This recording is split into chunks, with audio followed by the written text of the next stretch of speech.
Fear, Desire and Hope. Thomas Hobbes. Part 1. Method, Man and Nature. Whoever else might possibly be omitted from a history of political thought, Thomas Hobbes is not such a one. His ideas, clear, consistent and controversial, have been enormously influential in political thinking and are especially challenging to any libertarian who would wish to see the state minimized or eliminated. That said, there are elements of his thought that any liberal would welcome. He may well be, as George Sabine thinks, the greatest writer on political philosophy that the English-speaking peoples have produced, although I would tend rather to see it as a two-man contest between Hobbes and Locke. Hobbes was born near the little town of Malmesbury in the English West Country in 1588, the year of the Spanish Armada. His family circumstances were modest, but despite this, he managed to achieve an Oxford education and graduated from there in 1608. He immediately accepted an appointment to work for the wealthy and politically important Cavendish family, with whom he was closely associated for most of his career. He was an outstanding classical scholar, and all his early works were in this area of thought. His employment with the Cavendish family frequently took him to continental Europe, and he became personally acquainted with, among others, Mersenne, Gassendi, and Galileo. The writing for which he is best known today dates from his maturity. He was 52 years old when The Elements of Law was written, 54 when De Cive was published in Paris, and 63 when Leviathan appeared.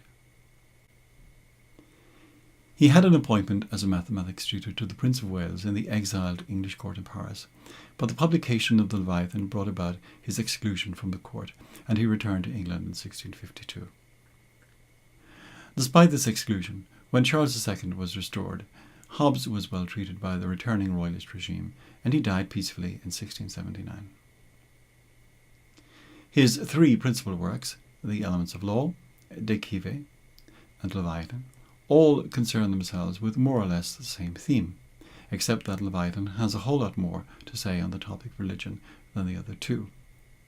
In fact, over one half of Leviathan is about religion, which some take to be the most important part of the book. Richard Tuck, for example, remarks that it is reasonable to say that it is parts 3 and 4 of Leviathan, that is the second part of the book, which constitute the prime purpose of the work. Whatever justification there may be for making this judgment, I think it fair to say that this is not a view that would command general agreement. The first two parts of Leviathan, of man and of commonwealth, are the ones that attract the attention of political philosophers, and it is these parts that will be the focus of attention in this chapter. Perhaps more than any other political philosophy, Hobbes's political philosophy is meant to be a consistent and integral part of his overall thought. And Hobbes's overall thought was a thoroughgoing materialism. In many ways, he could be seen as a 17th century reincarnation of Lucretius. For Hobbes, all that ultimately exists is matter in motion. No matter how complicated the world of our experience may seem on first inspection, it can nevertheless be fully explained in terms of some basic material and the movement of that material. Hobbes' strategy, in brief, was to explain physics in terms of matter in motion. The animate world, including man's body and his mind, were also forms of matter in motion, albeit more complicated. And finally, the social and political world too was to be explained in materialistic terms. Aristotle had postulated that when it came to explanations, there were four basic questions that one could ask. These were: what is something made of? That's the material cause. What kind of thing is it? Its formal cause. What is its purpose or function? Final cause. And how did it come to be? Efficient cause. As modern science emerged from the medieval world, it did so largely because it rejected as methodologically inappropriate the attribution or the search for final causes to inanimate objects. Objects did not fall to earth because they desired a resting place on the earth's surface, but because of the force of gravity. Teleological explanations in terms of ends or purposes, however, remain central to the explanation of human action. As a card-carrying materialist, Hobbes treated all of nature, human nature as well as non-human nature, as a vast system of mechanical causes from which purpose was to be excluded. Just as the world of physics is the complex result of a system of mechanical interactions, so too is the world of human beings individually and collectively. George Sabine remarks that Hobbes exhibited human nature is governed by a single fundamental law, and in his politics he exhibited the working of this law in the specific case of social groups. The method was fundamentally deductive. As is the case with many other 17th century thinkers, Hobbes was hugely impressed by the power of mathematics and logical deduction. This was the age of the great rationalists, Descartes, Leibniz, and Spinoza, two of whom, as already mentioned, were mathematicians of note. What impressed all these thinkers, Hobbes included, was the power of what we would now call the axiomatic method. In employing this method, a thinker starts with a small number of axioms, as few as possible, and then, using only pure reasoning, deduces from these axioms a rich and complicated set of theorems or deductions, all interconnected and all being derived in a strict logical chain from the basic axioms. The locus classicus for such a method is, of course, Euclid's Elements. There are two ways in which things can go wrong in attempting to use the axiomatic method. First, you can make a mistake in reasoning, so that a purported theorem, deduction, doesn't actually follow from what comes before. Or, more significantly, your axioms may not be as axiomatic as you think. Putting it more positively, if you get your axioms right and you don't make any mistakes in reasoning, everything will be well. If not, you have a problem. Now, whatever might be the position of the axiomatic method in mathematics or logic, its extension as a method of investigation in science generally is not obviously correct. Whatever one's ultimate philosophy of mathematics, there would be general agreement that the material of mathematics and logic is by and large the interrelationship of concepts in terms of consistency and implication. Science, however, is supposed to connect to the world of our experience, and unless you are a card-carrying rationalist, can never be just a pure play of ideas. This is not to deny that any given empirical science may not have at its theoretical heart a core of conceptually interrelated elements as, for example, does Austrian economics. It is simply to reject the ultra-rationalist idea that the axiomatic method is the scientific method par excellence. Let's take a look then at Hobbes' account of man. On the natural level, men are self-seeking, acquisitive, and aggressive. This is a form of spontaneous selfishness. This natural and spontaneous aggressiveness, while perhaps immediately satisfying, is often counterproductive in the long run. What each man needs is not just immediate gratification, but a longer-term assurance of security. And this requires a form of utilitarian calculation that may require the regulation of his natural impulses. It is this latter utilitarian motive which moves man into society. The transition from the natural to the utilitarian is mediated by what Hobbes calls the law of nature. This is the general rule, discoverable by reason, whose function it is to extend and safeguard the self-preservation that Hobbes believes to be at the root of human psychology. So, while in the state of nature I may do as I please, and others may do so too, and while in such a state there is no right or wrong, in such a state my continued existence will ever be precarious. It is to my benefit, therefore, to give up this natural, untrammeled right to do as I please, provided, and this is the key point, that others do so too. But how can I be sure that others will keep their side of the bargain and exercise restraint? If I do so, and they do not, then I am severely disadvantaged. It's a little like the classic Western standoff. There we stand, with our guns trained on each other, and the first one to lower his gun stands a good chance of being shot. It is to all our benefits if we can exercise restraint, but who is going to make the first move? There is a paradox, perhaps an ineliminable paradox, at the heart of Hobbes' thought that many commentators have pointed out, and it is this.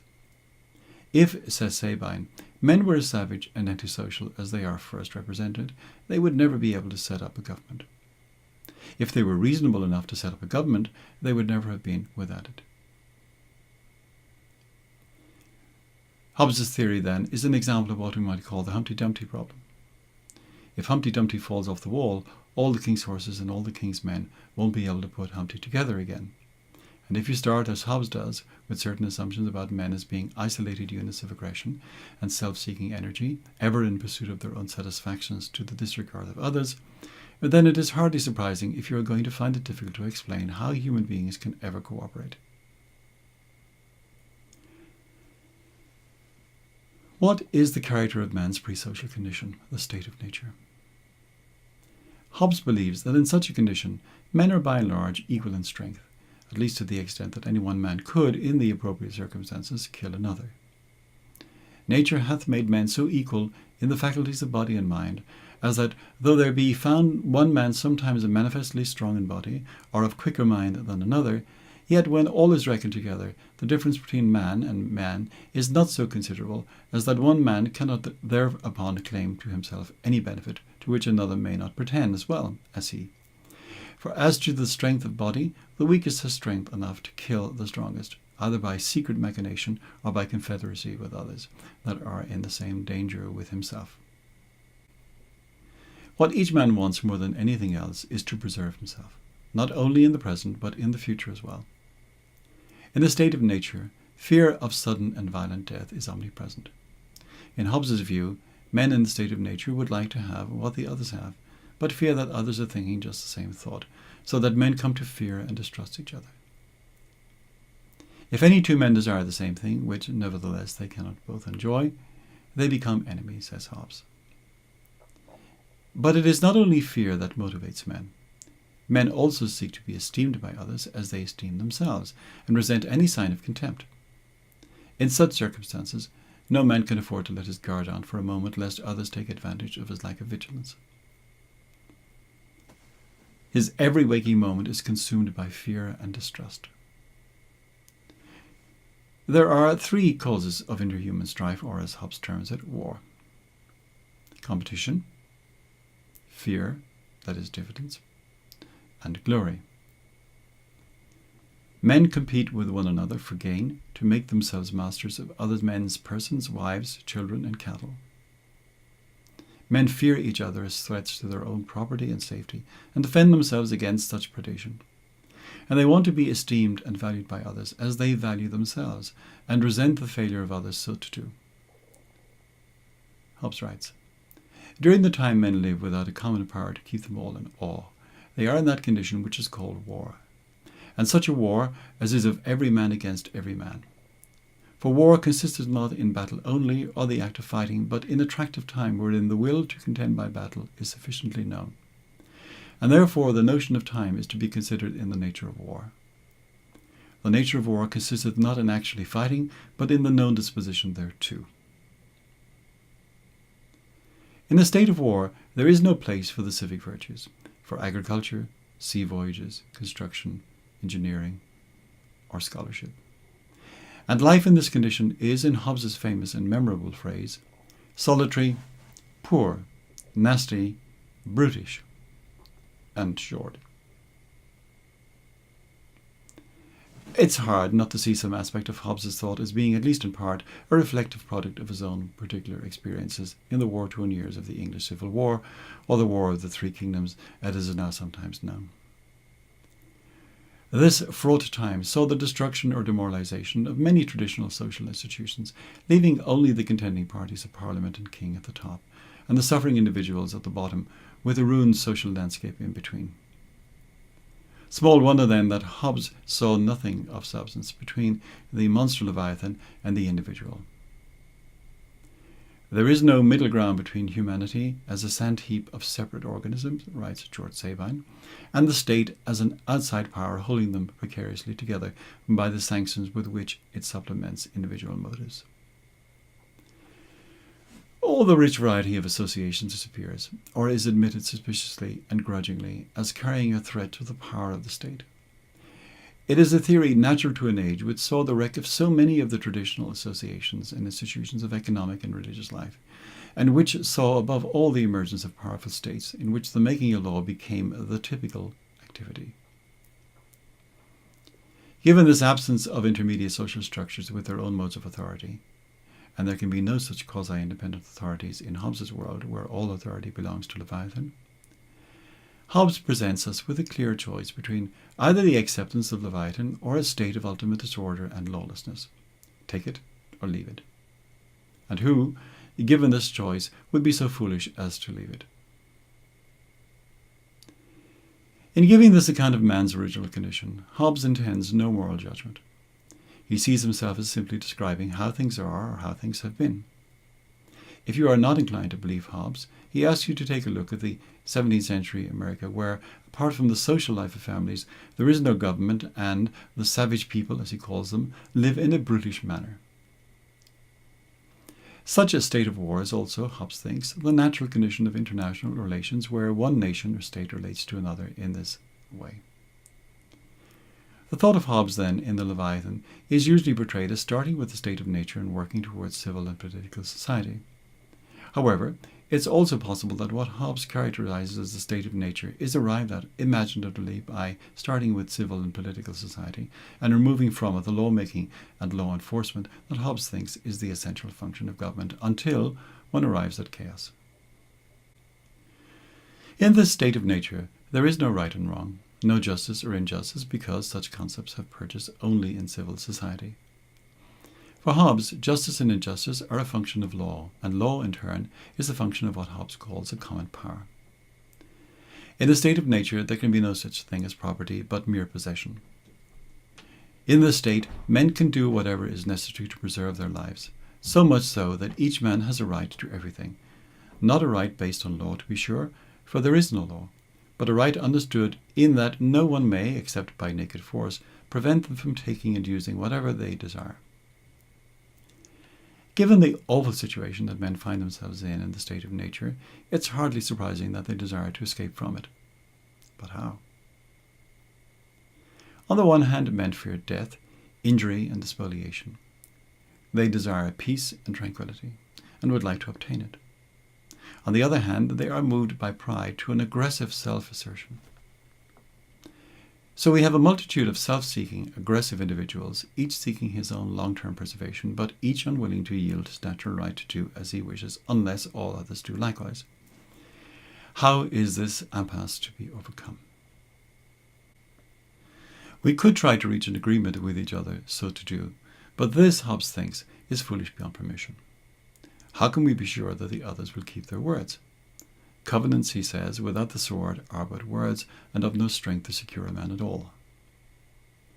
What is needed is an institution that can enforce any such agreement that we may make among ourselves, if we are prepared to contract each with the other, to give up our natural right to self-help, and at the same time cede to this institution, Leviathan, the power to enforce our contracts, then we may overcome the impasse created by our conflicting natural impulses. Once again, the paradox at the root of Hobbes' thought rears its head. If men in the state of nature are sufficiently enlightened to subscribe to a contract, then the state of nature cannot possibly be a condition in which all are at war with all. And if that's so, what need of a contract? That being so, then Hobbes' talk of contract cannot be taken literally. Strictly speaking, remarks Sabine, he is saying merely that in order to cooperate, men must do what they dislike to do, on pain of consequences which they dislike still more. In no other sense is there logically any obligation whatever in Hobbes' system. Who would want to live in such a state? Well, not too many people, Hobbes thinks. Nobody really wants to be in a state of permanent conflict, and there are human passions that move men to leave the state. These passions are a fear of death and a desire and hope to obtain whatever is conducive to living well. Such being what the passions aim at, reason suggests a way out of our natural condition. In using our reason, we discover the fundamental law of nature, which is that each should be willing to give up their natural right to everything if all others are simultaneously willing to do so. This can only come about if there is some authority with the power to enforce contracts. The solution is this. Men agree not to make law themselves directly, but to choose a sovereign by agreement with each other, and then let the sovereign make and enforce the law. So far, this could be just another variation on the social contract theme. But Hobbes' account has a fateful and unique twist. The sovereign once chosen is not limited by anything or anybody. Social contract theory is normally thought to be a bargain between rulers and ruled, from which the ruled may resile upon the non-performance of certain conditions. But on Hobbes' account, the contract is between men and the state of nature, and there is no contract with the sovereign. The sovereign is the third-party beneficiary of the contract, not one of the contracting parties, and he makes no agreement with any of the parties. This has the following effect, that in coming to their agreement, the contracting parties move themselves from the state of nature to civil society, but the sovereign remains in that state vis-à-vis the contracting parties. Hobbes defines the right of nature as follows.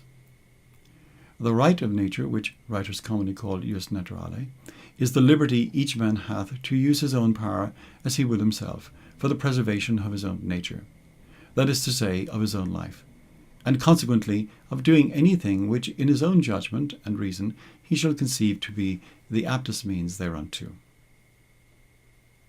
By a liberty, Hobbes intends the absence of external impediments. Rights for Hobbes are liberties to do or to abstain from doing. In contrast, a law is something that binds or determines. As distinct from a right or liberty of nature, a law of nature is a precept or general rule found out by reason, by which a man is forbidden to do that which is destructive of his life, or taketh away the means of preserving the same, and to omit that by which he thinketh it may be best preserved. Summing all this up, it comes to this. You are free to do whatever it is that in your judgment is required to preserve your own life. You are obliged, however, not to destroy your own life or to refuse to do whatever is necessary to preserve it. Given his characterization of the state of nature as a state of lawlessness, Hobbes believes that every man has a right, in the sense above, to everything else, including the bodies of others. Reason suggests to us a way out of the horrors of the state of nature, to seek for the elimination of war, or in other words, peace. But if peace cannot be had, then any man can wage war as he sees fit. The law of nature, the rule of reason, can be expressed in two precepts or laws, the first of which is to seek peace and defend yourself by any means. The second law of nature follows hard on its heels, and it is this, that a man be willing, when others are so too, as far forth as for peace and defence of himself, he shall think it necessary to lay down this right to all things, and be contented with so much liberty against other men as he would allow other men against himself. The key phrase in this law is, when others are so too, which implies a fundamental reciprocity. Indeed, Hobbes specifically links this law to the gospel precept which reads, whatsoever ye require that others should do to you, that do ye to them. In giving up his right under the second law, a man does not empower others to do something he could not otherwise do, for, as already said, in the state of nature anyone can do anything to anyone. All he does is to undertake not to exercise his own right. However, not all rights can be alienated. Given that all voluntary acts aim at the good of the agent, no right can be alienated, which fundamentally makes it impossible to realize that good. Hobbes writes, a man cannot lay down the right of resisting them that assault him by force to take away his life, because he cannot be understood to aim thereby at any good to himself. To attempt to alienate such a right is, according to Hobbes, incoherent, for it at once aims at a man's good while bringing about the frustration of that good. If one is inclined to think that Hobbes is not in any real sense a contractarian, one has to deal with the second half of chapter 14 of the Leviathan, which deals extensively and in a sophisticated manner with the notion of contract. It is a little difficult to see why Hobbes should spend so much time on this concept if it were not to be used in his work. Of course, he may be mistaken in thinking that he does so use the concept of contract, or it may be that the critics of contract in Hobbes are saying rather that he doesn't need such a concept. Whether or which, however, it is plainly there. In chapter 15, Hobbes lays out quite a number of additional laws of nature, bringing the grand total to 19 in all. The third such law is that men perform their covenants, and from this law proceeds justice. Without a covenant, there is no transfer of right from one man to another, all men having a right to everything, and so no action can be deemed unjust. If covenants are made in a state of nature, each man may fear a lack of performance on the part of the other contractor, and such a fear renders the contract invalid. Therefore, before the names of just and unjust can have place, writes Hobbes, there must be some coercive power to compel men equally to the performance of their covenants. Where there is no commonwealth, there nothing is unjust.